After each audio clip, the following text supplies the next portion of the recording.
Allí, el jefe de Estado, frente a la pantalla de la máquina, procede a seleccionar la organización con fines políticos y procede a depositar el comprobante en la urna electoral que da garantía de haber ejercido su derecho al sufragio en esta jornada democrática. Na TV estatal da Venezuela, a apresentadora fez questão de reafirmar no domingo, enquanto Nicolás Maduro votava em Caracas, a lisura do processo eleitoral e a relevância da jornada democrática. Em jogo, o controle do parlamento venezuelano. A Assembleia Nacional é hoje o único poder constituído que não está sob o domínio do chavismo, mas depois da disputa contestada dentro e fora do país, o partido do governo volta a dar as cartas também no legislativo. Chegou o dia, chegou a hora. Tuvimos a paciência, a sabedoria para esperar esta hora, para esperar este dia e sacarnos de encima essa Assembleia Nacional nefasta. O resultado em nada quer dizer que o seu governo tenha readquirido o apoio popular. A disputa na Venezuela teve uma abstenção de cerca de 80% dos eleitores e também o boicote da oposição. No exterior, à exceção dos aliados históricos, liderados por Rússia, China e Irã, a eleição foi vista como uma oportunidade perfeita para que Maduro e os seus aliados tenham o poder total sobre a nação, que está mergulhada no confronto político e na crise econômica.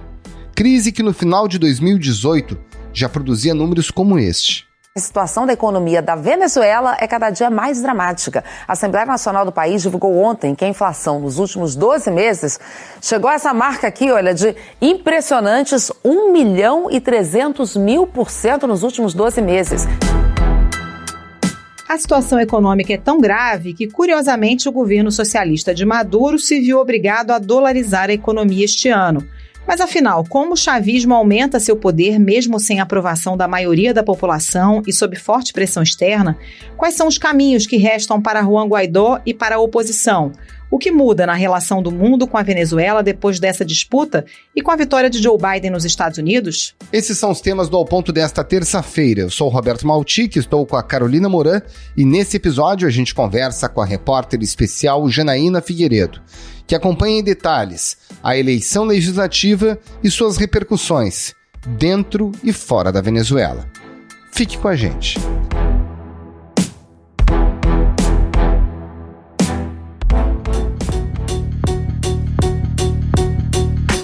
Janaína Figueiredo, se a gente se ater ao resultado das urnas, né, e não entrar nos detalhes, aparentemente o que a gente aprende é que o governo de Maduro teve uma expressiva vitória nas eleições legislativas. É assim que deve ser lido esse momento político da Venezuela? Olha, eu acho que existem muitas leituras que a gente pode fazer sobre o resultado da eleição na Venezuela. O que mais chamou a atenção foi, obviamente, a abstenção, né? Mais de 80% dos venezuelanos não participaram, apesar do enorme esforço de mobilização do governo de Nicolás Maduro, que sabe-se que foi buscar as pessoas nas casas. Você via ontem em Caracas, pelo que me comentavam, várias pessoas com as quais eu conversei que passavam caminhões do governo levando gente para votar. Enfim, foi uma coisa até ostensiva, né? Dava para você perceber. Para que o pueblo de Venezuela salga adelante com uma assembleia nova. Apesar disso, o chavismo, em termos de participação eleitoral, fez a pior eleição desde que está no poder, desde 1999, porque conseguiu 3,5 milhões de votos, um pouquinho mais, 67,6% da Assembleia. Ou seja, vejam o percentual e vejam a quantidade de votos. Se você analisar o percentual, o chavismo, né, o Partido Socialista Unido da Venezuela, vai ter o controle absoluto dessa nova Assembleia Nacional, o novo parlamento do país, que assume no dia 5 de janeiro. Agora, ele conseguiu isso com um pouco mais de 3,5 milhões de votos. Isso é muito pouco, se você levar em consideração o tamanho da Venezuela e se você considerar, por exemplo, que 7 milhões de venezuelanos são beneficiados com programas sociais do governo. São pessoas que estão ameaçadas permanentemente de perder esses benefícios de habitação, de alimentação, né? Principalmente as caixas de alimentos que o governo manda para esses 7 milhões de pessoas. E mesmo assim, só votaram pelo governo pouco mais de 3,5 milhões. Então, desse ponto de vista, é um revés eleitoral para o chavismo e para Maduro. Agora, do ponto de vista do controle político, é uma vitória, porque ele vai ter o controle absoluto do parlamento, sendo que ele já tem 19 dos governos, dos 23 governos estaduais do país, tem 305 das 335 prefeituras, e no ano que vem haverá na Venezuela uma eleição para renovar prefeituras e governos estaduais. Então, diante disso, dessa atitude da oposição mais combativa, liderada por Guaidó, Leopoldo López e companhia, de se abster de participar do jogo político oficial, argumentando irregularidades, etc.,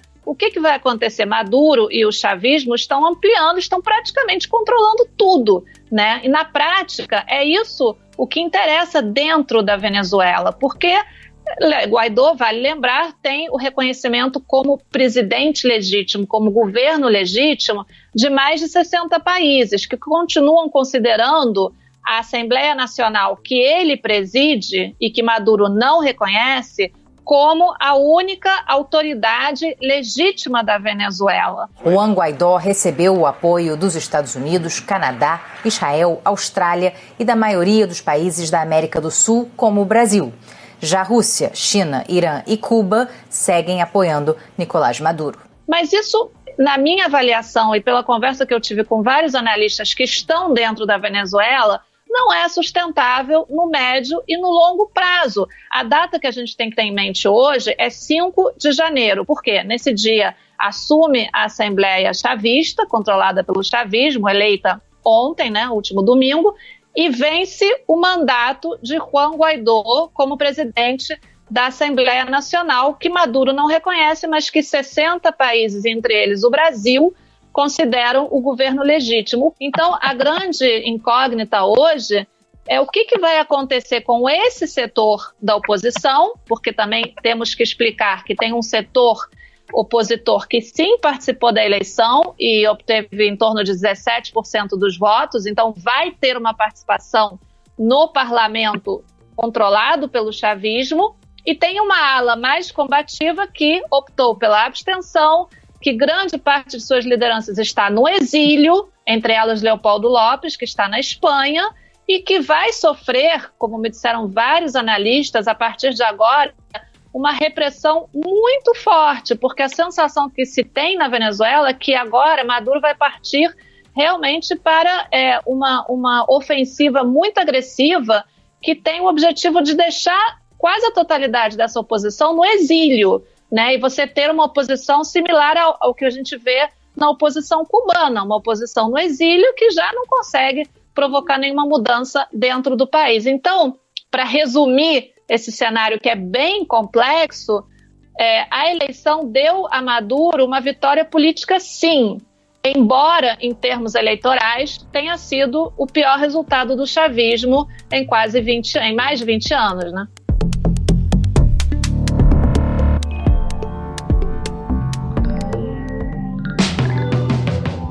Agora, Jana, se a gente pensar que na última eleição a Assembleia Nacional teve maioria opositora a ponto do Juan Guaidó se autoproclamar presidente da Venezuela com apoio de vários países. E pra gente que via de fora, num dado momento, foi um movimento que teve muita força, né? Que deu uma chacoalhada ali no chavismo. O que mudou no ambiente político da Venezuela entre uma eleição e outra?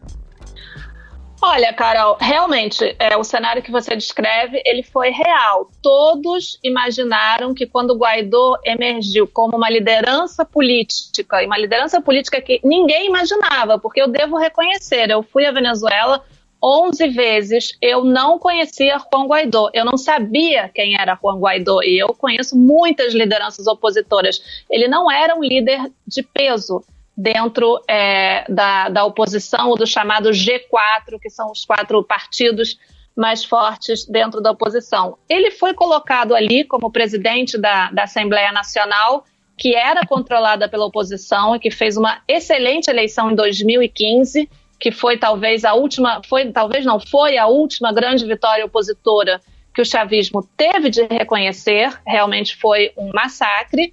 Eles passaram a controlar o poder legislativo. Em janeiro de 2019, assume Guaidó, porque havia um acordo de alternância entre os partidos opositores e era a vez do Vontade Popular, que é o partido de Leopoldo López e de Guaidó.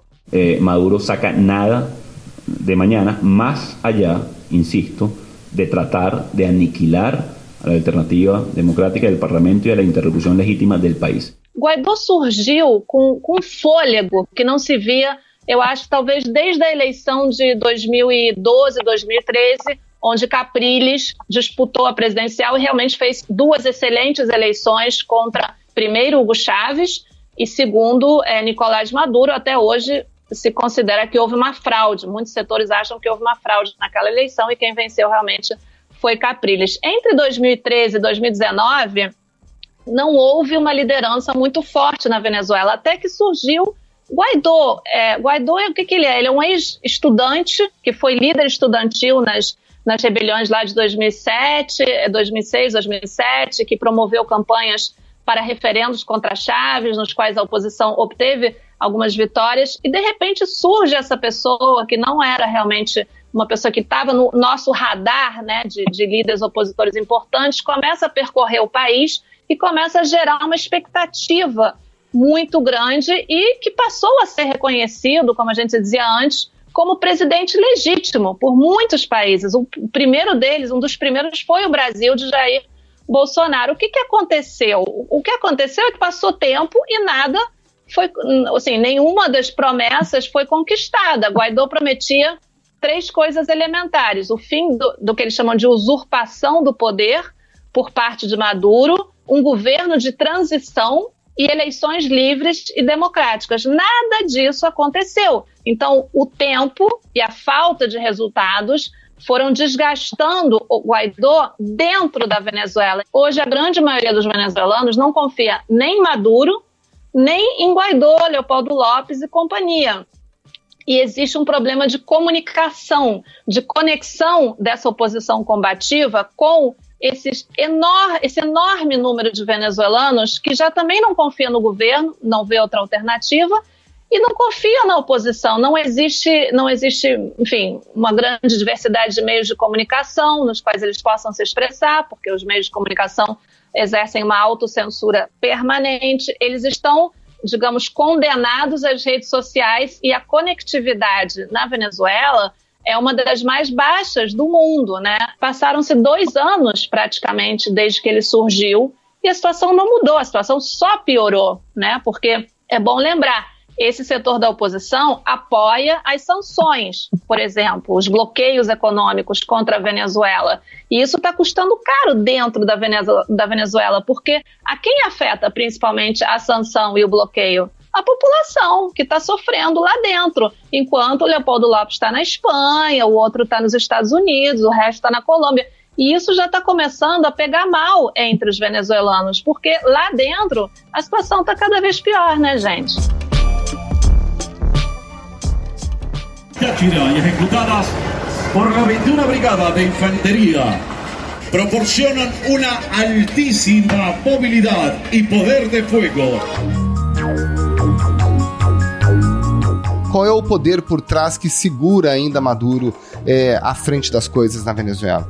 Olha, Maltic, sem dúvidas, acho que a resposta para essa pergunta é o poder militar, né? Hoje, eu conversava outro dia com uma fonte do governo brasileiro e tentava entender, o que o governo brasileiro vai fazer diante desse desgaste de Juan Guaidó? E a resposta foi, nós temos alternativa, né? A resposta à pergunta foi outra pergunta, nós temos uma alternativa? Qual é a nossa alternativa? É essa oposição amigável que reconhece Maduro e participou dessa eleição? Não, essa não é uma alternativa para o governo brasileiro. O governo brasileiro não tem hoje uma alternativa a não ser continuar reconhecendo Juan Guaidó, apesar dele não ter a capacidade de exercer esse poder que 60 governos dão a ele dentro da Venezuela. Ele faz pouquíssimas coisas. Por exemplo, deu uma ajuda aos médicos durante a pandemia, enfim, algum tipo de ajuda humanitária que ele consegue no exterior, pouquíssima, mas alguma coisa ele conseguiu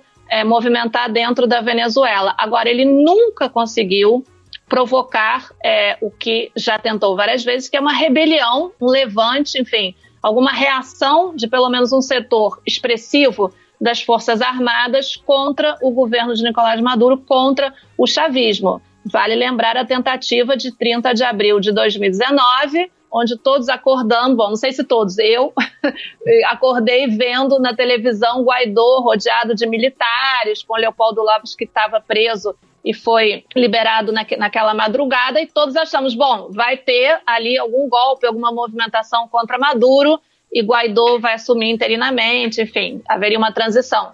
Valientes soldados, valientes patriotas, valientes hombres apegados a la Constitución han acudido a nuestro llamado. Hemos acudido. Não aconteceu, porque aqueles militares que a gente estava vendo era um grupo minúsculo, sem nenhuma influência dentro da Força Armada bolivariana, e aquilo deu em absolutamente nada. Aquilo foi um fracasso, foi realmente um passo em falso da oposição venezuelana, que, como me dizia outra fonte, como muitas oposições na América Latina, tem o costume de dar tiro no próprio pé. Aquilo foi um tiro no pé da oposição venezuelana e nada aconteceu. O Guaidó já ofereceu anistia, já ofereceu de tudo aos militares, porque, obviamente, e voltando aos relatórios das Nações Unidas, de missões de alto nível das Nações Unidas, as Forças Armadas estão envolvidas em graves crimes de lesa humanidade, em violações gravíssimas dos direitos humanos. Então, claro que Guaidó sabe disso e já ofereceu, inclusive, anistia para esses militares, mas nem isso convenceu os mais de 2.000 generais que existem na Venezuela e que a grande maioria continua apoiando incondicionalmente o governo de Nicolás Maduro. Voltando à fonte brasileira, o que ela me dizia é: não há possibilidade de uma mudança na Venezuela se não houver uma movimentação dentro das Forças Armadas. E essa movimentação não aconteceu e não está no horizonte, no curto, médio, não sei se dizer no longo prazo.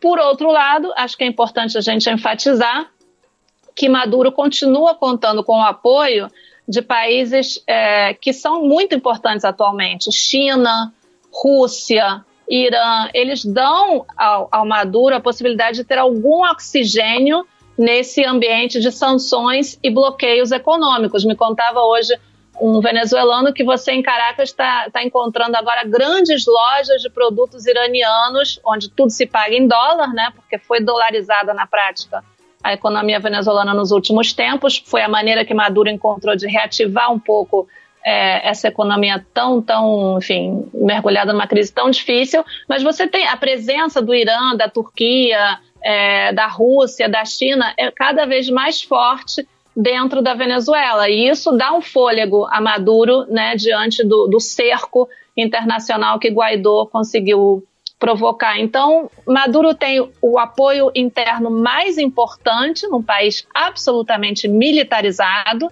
As Forças Armadas estão presentes em tudo na política e na economia da Venezuela. Você não faz nada sem as Forças Armadas, e tem apoios internacionais que também são importantes e que são um contrapeso aos apoios que continuam, por enquanto, do lado de Guaidó. Agora, Gina, se a gente for olhar esse mapa político da Venezuela com uma oposição afastada do processo político, o governo e as instituições todas militarizadas, existe alguma alternativa de oposição surgindo, ou o que a gente caminha na Venezuela, de fato, é para um aprofundamento de um totalitarismo, é isso? Maltic, eu conversei com a historiadora Margarita Lopes Maia, publicamos essa entrevista na edição de domingo, e foi muito interessante, foi exatamente o termo que ela utilizou. A Venezuela está virando um totalitarismo do século XXI. Não se vê nenhuma alternativa opositora com capacidade real de provocar uma mudança no país. A oposição mais combativa, que gerou tanta expectativa e obteve, inclusive, o reconhecimento internacional, está enfraquecida dentro da Venezuela, que é o que importa, né, na hora do vamos ver. O que importa é você ter a força dentro do país. É muito bom ter o respaldo internacional, mas isso não te permite provocar uma mudança interna. E hoje, Guaidó e a oposição estão com um problema realmente muito, muito delicado de credibilidade. Um dos analistas me dizia: os venezuelanos hoje estão órfãos, porque eles não se sentem representados pelo chavismo, mas também não se sentem representados e não confiam na oposição. Então, realmente é um panorama muito assustador, né? De falta de alternativa democrática, crítica, com realmente a capacidade de provocar essa mudança. E eu le hago llamado a toda a oposição que abandone a ruta extremista, que aproveche a derrota de Donald Trump para abandonar a agenda intervencionista de Estados Unidos. Então, acho que por isso a Margarita fala nesse totalitarismo, e eu acho que ela tem plena razão nessa leitura que ela faz do cenário político. Hoje, outro analista me dizia, olha, a gente aqui está virando uma espécie de uma mistura, né, de Cuba, Irã, Rússia, China, né, um governo realmente absolutamente autoritário, controlador, antidemocrático e que na economia faz algumas concessões e faz ali um socialismo pragmático, que acaba deixando de ser socialismo na prática, né? A Venezuela está caminhando para isso e existem muitas dúvidas sobre o que a oposição de Guaidó e seus aliados vão conseguir fazer nos próximos tempos, porque existem divisões dentro dessa oposição e esse é o drama maior dela. Não é sequer uma oposição unida.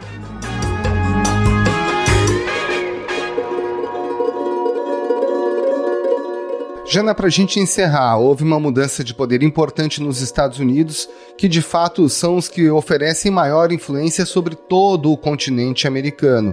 O Guaidó, o grande líder até então da oposição, tinha vínculos muito estreitos com o governo Trump, até mesmo com o governo Bolsonaro. Eu até elogio, reconheço o espírito patriótico e democrático que ele tem por lutar por liberdade em seu país. O que a gente pode esperar do governo Biden? Pode auxiliar, talvez, a obter algum tipo de concessão do governo Maduro ou pode criar um isolamento ainda maior junto à comunidade internacional?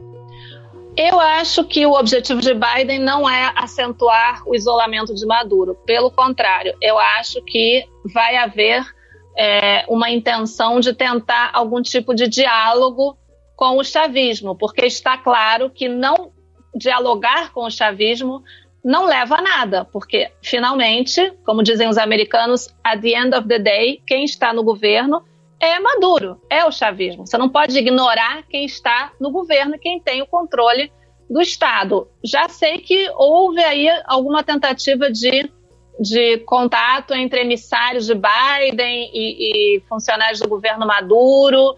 Não deu em nada ainda, mas Biden sequer assumiu o poder nos Estados Unidos.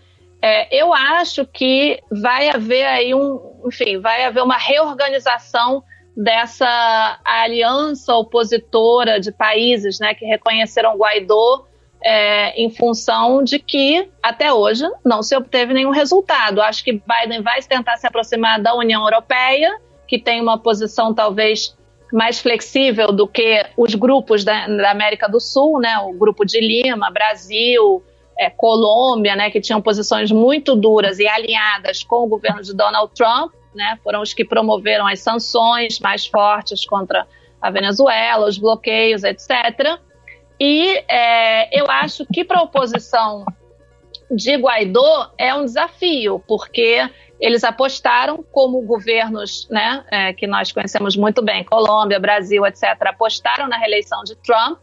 Trump era um aliado incondicional de Guaidó, e acabou sendo eleito Joe Biden, com quem a oposição de Guaidó não tem muitos contatos, porque nunca precisou desses contatos. Acho que agora se coloca aí um desafio em termos de construir caminhos de diálogo também, porque acho que Biden vai querer diálogo com ambos os lados. Biden não vai retirar o reconhecimento a Guaidó. Pelo que eu sei, ele vai manter esse reconhecimento, inclusive vai manter, num primeiro momento, as sanções, mas vai tentar um caminho diferente ao de Donald Trump.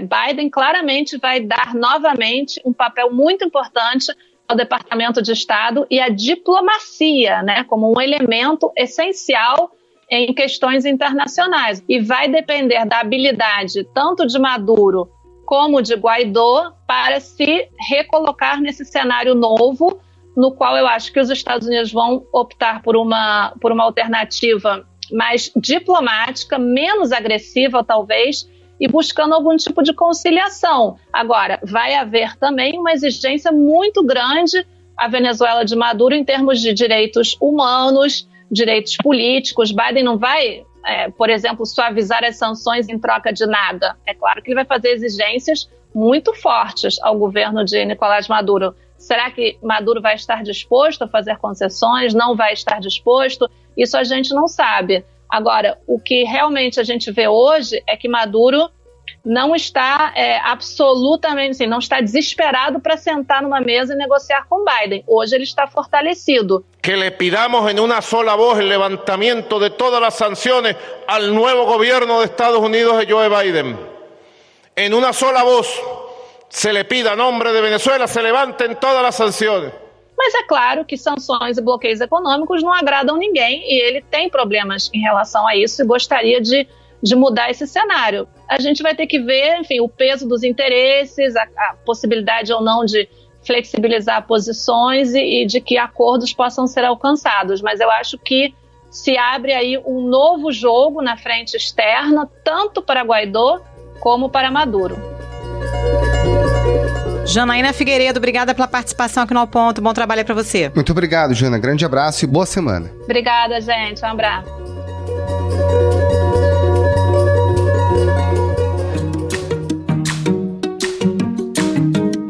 Esse foi o Ao Ponto de hoje, o podcast diário da redação do Globo. Nessa conversa a gente conta com a participação de toda a equipe do jornal, as mesmas pessoas que levam até você informação e análise de qualidade todos os dias.